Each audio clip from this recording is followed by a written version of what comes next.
മുൻ ജനറൽ സെക്രട്ടറിയും ഇപ്പോഴത്തെ കണ്ണൂർ ജില്ലാ സെക്രട്ടറിയുമായ നമ്മുടെ പ്രിയങ്കരായ മുന്നേറ്റ്, അതുപോലെ തന്നെ നമ്മുടെ പരിപാടി ഉദ്ഘാടനം ചെയ്ത പ്രിൻസിപ്പൽ ചെയർമാൻ, ഏറ്റവും ആരാധ്യയായ നമ്മുടെ ലിഖിതാമൻ, ഇവിടെ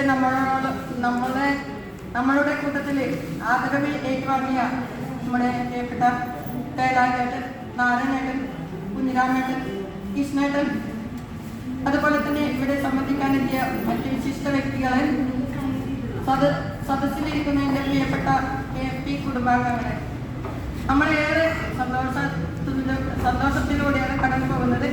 ഇന്നലെ ഈ സമയത്തൊക്കെ ഓടിച്ചൊരിയുന്ന മഴയായിരുന്നു.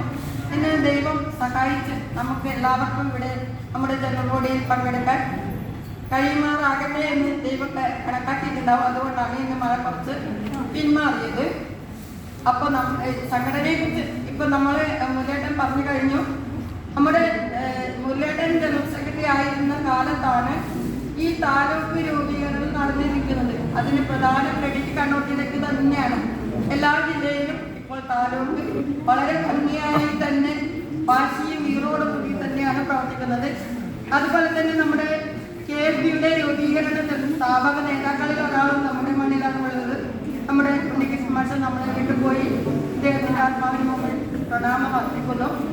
അതുപോലെ തന്നെ എല്ലാ പ്രവർത്തനത്തിനും ഒരുപാട് വർഷം പ്രസിഡന്റായും ജനറൽ സെക്രട്ടറി ആയിരുന്ന ഒരു വ്യക്തിയും കണ്ണൂർ ജില്ലക്കാരനാണ്. അത് നമ്മൾ വിസ്മരിക്കേണ്ട. എല്ലാം കൊണ്ടും തന്നെ KFPയെ സേവിക്കുന്ന, KFPക്ക് വേണ്ടി നമ്മുടെ ജീവിതം ഒഴിഞ്ഞു വെച്ച എല്ലാ നേതാക്കന്മാരും ഉള്ള ഒരു ജില്ലയാണ് നമ്മുടെ കണ്ണൂർ ജില്ല. അതിനെക്കുറിച്ച് ഓർത്ത് നമുക്ക് എല്ലാവർക്കും അഭിമാനിക്കാവുന്നതാണ്. സംഘടനാ പ്രവർത്തനം എന്ന് പറയുമ്പോൾ ഇപ്പൊ നമ്മൾ താലൂക്ക് തലത്തിൽ മുതൽ അപ്പോൾ സംസ്ഥാനം വരെ താലൂക്ക് മുതലാണ് സംസ്ഥാനം വരെ എത്തുന്നത്. താലൂക്കിൽ നിന്ന് ചെറിയ ഘടകങ്ങളായിട്ട് അവിടെ നമ്മൾ പ്രവർത്തിച്ച് പഠിച്ച് വളരെ സംഘടന എന്താണെന്ന് നമുക്ക് മനസ്സിലാക്കിയതിന് ശേഷം നമ്മൾ ഉന്നതിയിലേക്ക് പോകുക. ഞാൻ പ്രവർത്തിക്കുന്ന സമയത്ത് ജില്ലാ യൂണിറ്റിലാണ് പ്രവർത്തിച്ചത്, ജില്ലയിലാണ് ഞാൻ പ്രവർത്തിച്ചത്. അതിന് മുന്നേ പിന്നീടാണ് താലൂക്ക് രൂപീകരിച്ചത്. അതുകൊണ്ട് എനിക്ക് ജില്ലയിൽ മാത്രമാണ് പ്രവർത്തിക്കാൻ കഴിഞ്ഞത്. ജില്ലയിൽ നിന്ന് ഞാൻ ഫോറത്തിലേക്ക് പോയി, ഫോറത്തിൽ നിന്ന് ഇപ്പം സംസ്ഥാനത്തേക്ക് വന്നു. അങ്ങനെ നമ്മൾ സംഘടന എന്താണെന്ന് മനസ്സിലാക്കിക്കൊണ്ട് വേണം, ചുവട് വെച്ച് വേണം നമ്മൾ മേൽക്കോട്ടേക്ക് പോകാൻ. പിന്നെ സംഘടന പ്രവർത്തനം എന്ന് പറയുമ്പോൾ നമ്മൾ പരസ്പരം അറിയുക. നമ്മൾ ഇപ്പോൾ തന്നെ കാണുന്നത് എത്ര ബുദ്ധിമുട്ടായാലും നമ്മുടെ പ്രവർത്തനത്തിൽ പങ്കാളികളാകാൻ ഇവിടെ എത്തിച്ചേർന്ന എല്ലാ എൻ്റെ പ്രിയപ്പെട്ട സുഹൃത്തുക്കൾക്കും എൻ്റെ സ്നേഹം അറിയിക്കുകയാണ്. ഇപ്പൊ നമ്മൾ ഫോറത്തിന്റെ പ്രവർത്തനങ്ങൾ വളരെ ശക്തമായി കൊണ്ട് 6ഓളം ഫോറങ്ങൾ നമ്മുടെ സംഘടനയിൽ കീഴിൽ പ്രവർത്തിച്ചു വരികയാണ്. അതിൽ ഏറ്റവും വലിയ പ്രവർത്തനം കാഴ്ചവെക്കുന്ന ഒരു ഫോറാണ് യൂത്ത് ഫോറം. യൂത്ത് ഫോറം എല്ലാവരെയും ഉൾക്കൊള്ളിച്ചുകൊണ്ടും യൂത്തുകാരെയും ഉൾക്കൊള്ളിച്ചുകൊണ്ടും വളരെ നല്ല പ്രവർത്തനങ്ങൾ കാഴ്ചവെക്കുന്നത്. അതുപോലെ വനിതാ ഫോറം എന്ന ഇടക്കാലത്ത് സൃഷ്ടിച്ചു പോയ ഫോറാണ് വനിതാ ഫോറം. ഇപ്പോൾ അതിശക്തമായി തന്നെ പ്രവർത്തിച്ചു വരികയാണ്.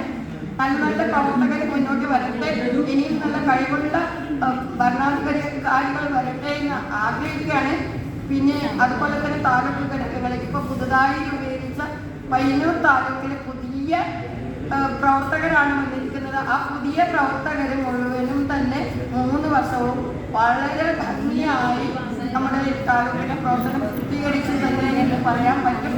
അതിന് എല്ലാവിധ അഭിനന്ദനങ്ങളും പയ്യന്നൂർ താലൂക്കിനെ അറിയിക്കുകയാണ്.